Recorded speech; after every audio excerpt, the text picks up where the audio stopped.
بسم اللہ الرحمن الرحیم۔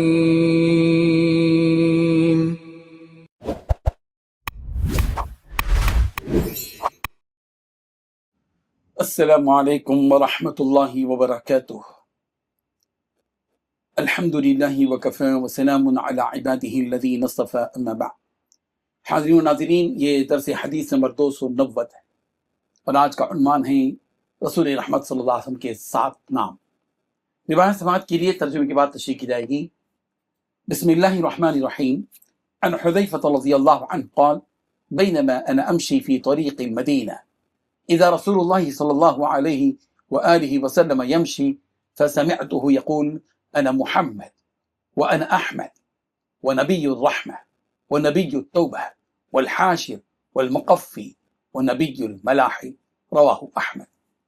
ترجمہ یوں ہے، حضرت حذیفہ رضی اللہ عنہ سے مروی ہے، وہ کہتے ہیں میں مدینے کے کسی راستے پر چل رہا تھا، اتفاق سے نبی کریم صلی اللہ علیہ وسلم بھی وہاں چل رہے تھے۔ میں نے آپ علیہ الصلوۃ والتسلیم کو یہ فرماتے ہوئے سنا، میں محمد ہوں، میں احمد ہوں، میں نبی رحمت ہوں، میں نبی توبہ ہوں، میں حاشر ہوں، میں مقفی ہوں اور نبی ملاحم۔ بزرگان محترم واقعہ بیان کر رہے ہیں حضرت حذیفہ رضی اللہ عنہ۔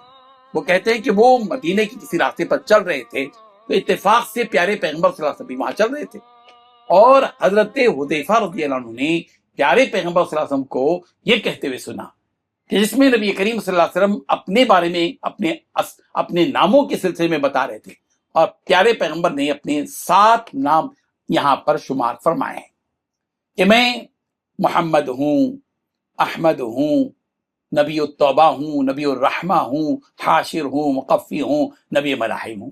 یہ الفاظ نہ صرف آپ صلی اللہ علیہ وسلم کے شان اقدس کو بیان کرتے ہیں بلکہ نبوت محمدی کے جامع کمالات کو بھی ظاہر کرتے ہیں۔ محمد وہ جن کی تعریف کی گئی، سب سے زیادہ تعریف کی گئی، اور احمد وہ جو سب سے زیادہ تعریف کرنے والی اللہ تعالیٰ کی۔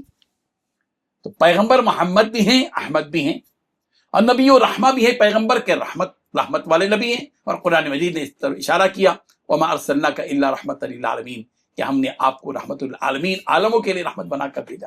سورہ انبیاء کی آیت نمبر 107۔ اور پیغمبر نبی التوبہ بھی ہیں۔ یہاں اس حقیقت کو واضح کیا گیا ہے کہ آپ علیہ الصلوۃ والتسلیم کے ذریعے توبہ کے دروازے وسیع کیے گئے اور گنہگار امت کو اللہ کی رحمت کی امید عطا کی گئی۔ گویا نبی اپنی امت کی توبہ کا باعث اور سبب ہے، نبی توبہ۔ اور پیغمبر حاشر بھی ہیں۔ حاشر کا مطلب ہے کہ آپ علیہ الصلوۃ والتسلیم کے بعد قیامت برپا ہوگی اور لوگ آپ کے قدموں پر محشور ہوں گے۔ حاشر جمع کرنے والے، قیامت کے دن کہ پیارے پیغمبر صلی اللہ علیہ وسلم گویا حاشر ہیں، پوری انسانیت وہاں پر جمع ہوگی۔ اور مقفی ہیں، اس کا مطلب ہے کہ آپ علیہ الصلوۃ والتسلیم انبیاء کا جو تسلسل تھا، سلسلہ تھا، اس کو ختم کرنے والے ہیں کہ آپ آخری نبی ہیں اور آپ کے بعد کوئی نبی آنے والا نہیں ہے، اور جو بھی دعویٰ کرے گا نبوت کا وہ جھوٹا ہے۔ اور نبی ملاحم کا مطلب یہ ہے کہ آپ علیہ الصلوۃ والتسلیم جہاد اور معرکہ آرائیوں کے ذریعے باطل کو مٹانے والے اور دین حق کو غالب کرنے والے نبی ہیں۔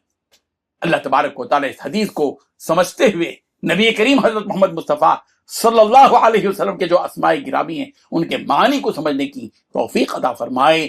آمین۔ وآخر دعوانا ان الحمد للہ رب العالمین۔